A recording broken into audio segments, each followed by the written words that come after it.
Les collisions cosmiques sont parmi les phénomènes les plus violents et les plus destructeurs que connaisse l'univers.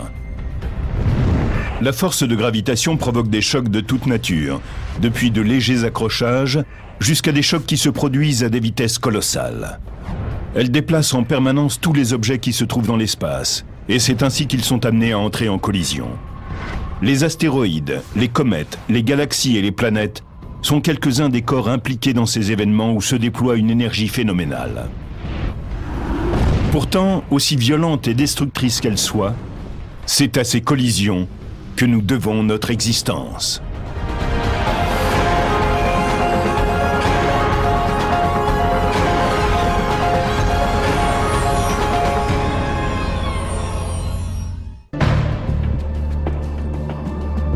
Darin Ragozin est un de ceux qui cherchent à répondre aux questions posées par une ancienne collision qui s'est produite bien loin de la Terre.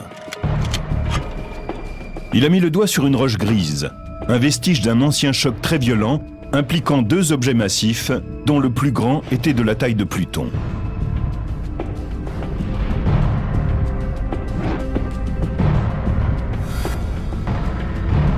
Cette gigantesque roche, appelée 2003 EL61, est un membre d'une famille collisionnelle qui tourne au-delà de la planète Neptune. Les familles collisionnelles sont des groupes d'objets qui se déplacent autour du Soleil et qui ont des formes, des tailles et des traînes très similaires. Ils restent en amas serrés sur la même orbite car ils viennent du même objet. Les objets issus d'un même corps sont censés être faits du même matériau. C'est en étudiant leur composition et en vérifiant qu'elles sont semblables que nous pouvons savoir qu'ils ont la même origine.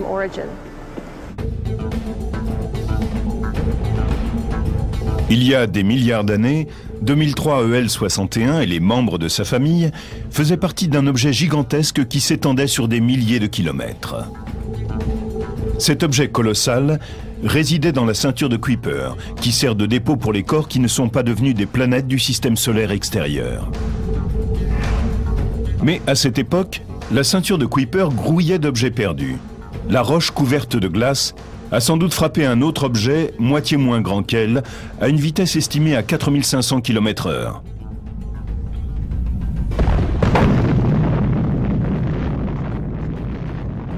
L'impact produisit une énergie équivalente à 10 milliards de bombes atomiques. Il provoqua aussi l'éjection de grands morceaux de glace, dont la taille allait de 350 km de diamètre jusqu'à celle de minuscules particules. Ces fragments font maintenant partie d'une famille collisionnelle dont 2003 EL61 est l'élément le plus important.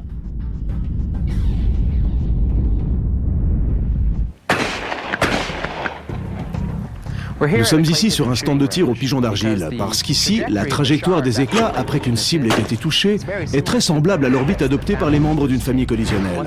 Une fois le pigeon d'argile pulvérisé, les morceaux s'éparpillent dans tous les sens, mais suivent plus ou moins la même trajectoire dans leur descente. Dans le cas de 2003 EL61, le choc l'a envoyé tourner à toute vitesse, comme dans un manège, et effectuer une rotation toutes les 4 heures. S'il est touché sur le côté, il se met à tourner. Et c'est parce qu'il tourne aussi vite et subit une pression qu'il s'allonge. Il est un peu comme un ballon de football, sauf qu'il a une forme un peu écrasée. Ainsi, 2003 EL61 est parmi les grands objets que nous connaissons dans le système solaire, celui qui tourne le plus vite. Rien d'autre ne lui ressemble.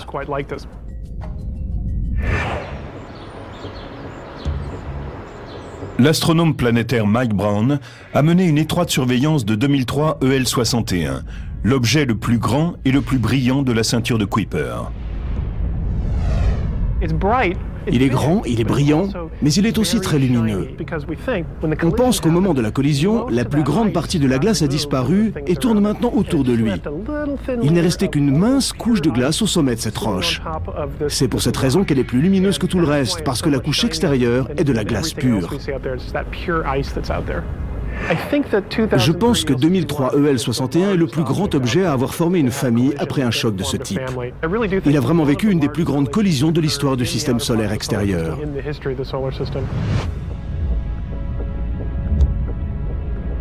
L'impact a donné naissance à 2003 EL61 et à sa famille galactique. Il a aussi produit 2 lunes. Nous les cherchons à l'heure actuelle. Environ 10% des objets de la ceinture de Kuiper possèdent une lune. Mais parmi tous ceux que nous avons observés, ils sont rares à en avoir plusieurs. Les télescopes à infrarouge déterminent la taille de ces objets en mesurant la chaleur qu'ils émettent. Bien que 2003 EL61 soit 100 fois plus grand que le second membre de sa famille, tout le groupe conserve des orbites similaires.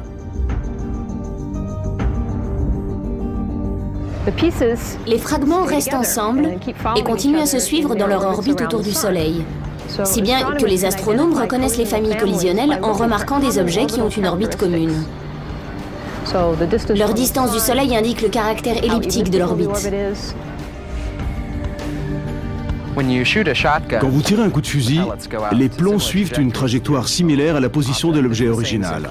C'est la même chose pour les familles collisionnelles du système solaire. Elles suivent des orbites semblables à la position de l'objet qui est à l'origine du choc. C'est ainsi qu'on les identifie. Juste après la collision, elles sont sur des orbites légèrement différentes, mais ensuite, comme des coureurs sur une piste, elles restent toutes sur leur propre ligne. Là, ils avancent plus ou moins à la même vitesse, car les lignes ont plus ou moins la même longueur. Au bout d'un moment, si vous regardez la piste, chaque coureur est à un endroit différent de sa circonférence. C'est la même chose pour les membres d'une famille collisionnelle. Même s'ils ne sont pas l'un à côté de l'autre quand on les regarde, nous pouvons encore les identifier selon le tracé de leur orbite, c'est-à-dire la façon dont ils tournent autour du Soleil. Les scientifiques se demandent si 2003 EL61 pourrait être impliqué un jour dans une autre collision. Car il semble que Neptune exerce sur lui sa force gravitationnelle et l'attire, ce qui pourrait changer son orbite. Dans 100 millions d'années, peut-être croisera-t-il l'orbite de Neptune. Il est difficile de deviner ce qui se produira alors. Neptune peut le projeter à l'intérieur ou à l'extérieur du système solaire. Il existe différentes possibilités.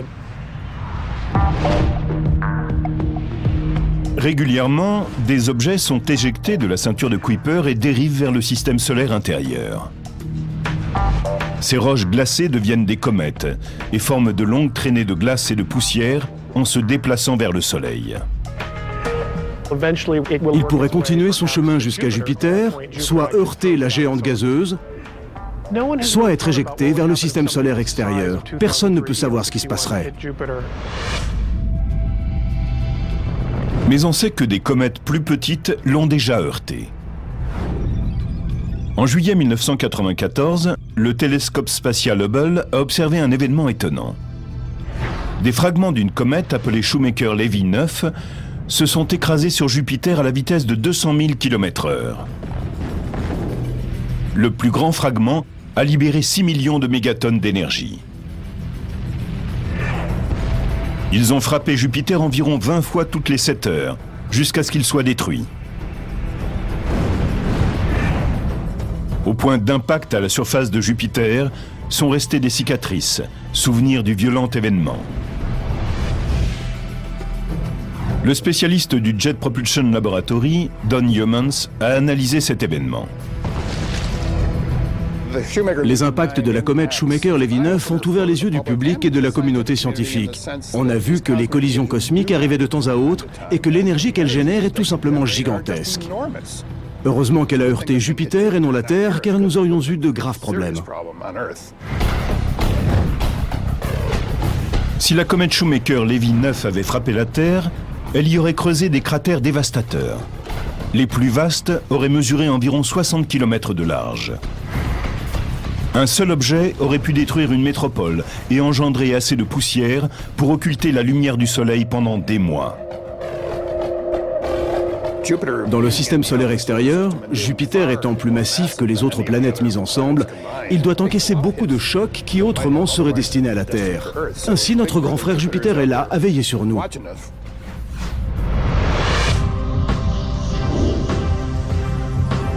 Jupiter est un peu comme un gardien de but planétaire. Mais sera-t-il capable de détourner 2003 EL61 s'il s'échappe de la ceinture de Kuiper et se précipite vers la Terre ? Il est également possible qu'il aille heurter Jupiter, comme Shoemaker-Levy 9. Mais 2003 EL61 est près de 2000 fois plus grand. Ce serait une explosion incroyable dans la nuit céleste. Ce serait l'événement le plus important qu'il nous soit donné à voir. Rien que sa traîne serait plus éblouissante que la pleine lune. Les familles collisionnelles sont difficiles à localiser et les chercheurs sont impatients d'étudier 2003 EL61 et ses proches. On sait peu de choses sur les familles collisionnelles de la ceinture de Kuiper, pour la simple raison que nous en connaissons peu. Alors que nous en savons beaucoup sur les astéroïdes qui nous sont maintenant familiers. On a fait moins de recherches pour trouver des familles collisionnelles. Au jour d'aujourd'hui, c'est la seule famille collisionnelle que nous connaissions dans la ceinture de Kuiper. Elles sont très difficiles à trouver et à reconnaître. Nous avons eu beaucoup de chance avec 2003 EL61 et les siens. À l'heure actuelle, nous essayons d'imaginer des moyens de découvrir de nouvelles familles, car elles sont sûrement là, mais nous n'arrivons pas à repérer leur groupe.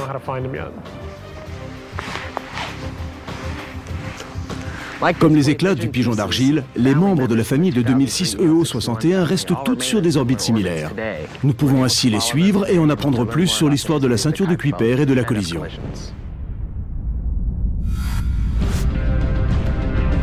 Un mystère demeure. Quand s'est produite la collision de la comète 2003 EL61 ? Nous pouvons regarder où sont aujourd'hui ces différents objets et en remontant le temps, tenter de nous imaginer où ils se trouvaient au moment de la grande collision. L'hypothèse la plus probante est que cet événement a eu lieu au tout début du système solaire.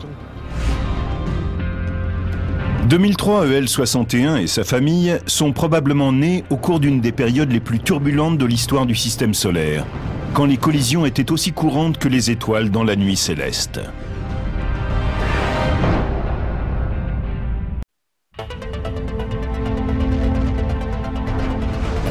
Les collisions ont toujours été un phénomène courant dans l'espace.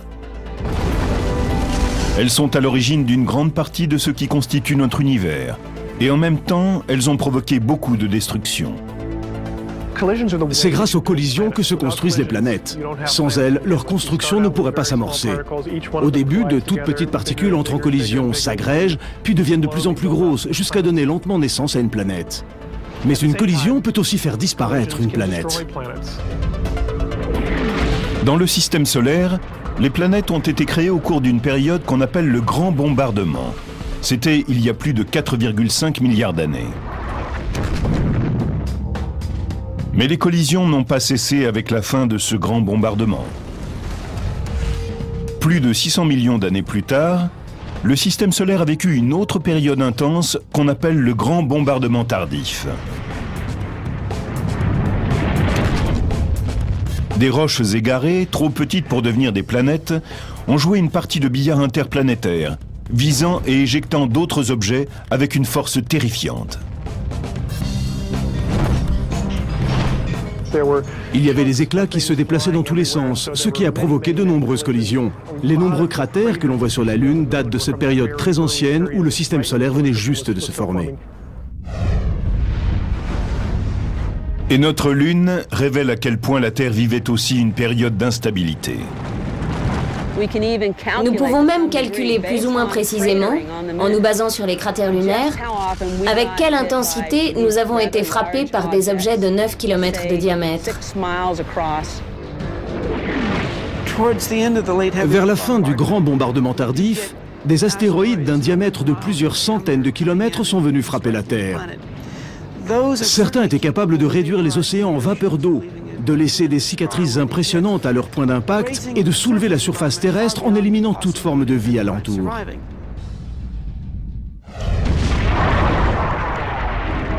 Quand il y a environ 3,8 milliards d'années, le grand bombardement tardif s'est ralenti, les objets qui ne s'étaient pas agrégés en planètes ont cherché refuge dans les cimetières cosmiques.